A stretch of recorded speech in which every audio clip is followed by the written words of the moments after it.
what I've actually didn't realize and have found out is that stress can also feel exciting. And that is a misconception that I personally didn't even realize. I will share that. I always thought stress meant, oh, I'm stressed. I didn't realize it meant I'm so excited and I'm doing so much and I'm always like on fire and rushing around and doing things and I love it, I love it, I love it. That your body doesn't differentiate between, let's call it, good stress and bad stress. Yes. So I'm so happy that you brought that up, Dr. Nina, because there needs to be a distinction, and there is a distinction. And I call it complementary stress and uncomplimentary stress, or eustress and distress. And so there's a stress threshold that we get to, and that's when it becomes chronic, and that's when it becomes damaging. But really, our bodies don't know. And stress isn't necessarily a bad thing, but it's when we don't shift into that rest and digest, that parasympathetic, that relaxation state, that we get in trouble.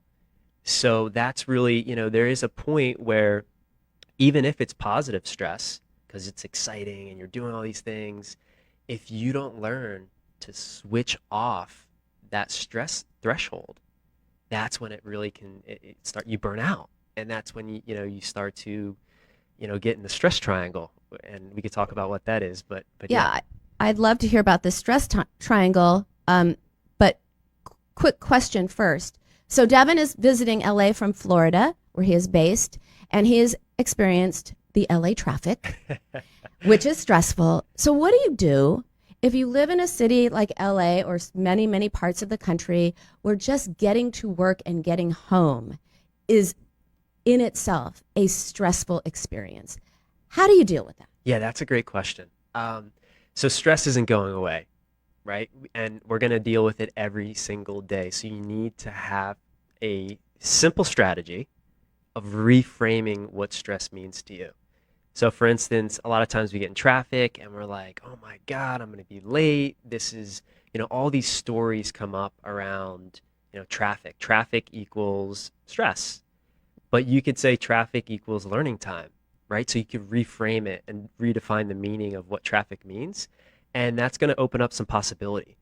So that's one way, but I mean, in its simplest form is just breathing.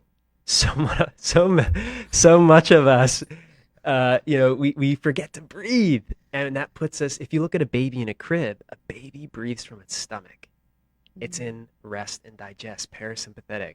But for us, when we're stuck in traffic, it's our chest. We're breathing from our chest, and that's activating, cortisol and adrenaline and all these stress hormones. And so just if you're in traffic, just breathe. Just literally take a couple. I'm breathing from my stomach. I'm like, yeah, breathe into your stomach. I think I breathe from my neck.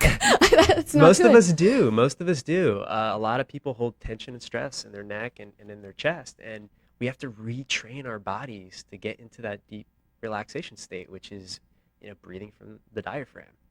So tell us a little bit about the science. You've mentioned parasympathetic and cortisol and all of that. So give us the science of this. Yeah.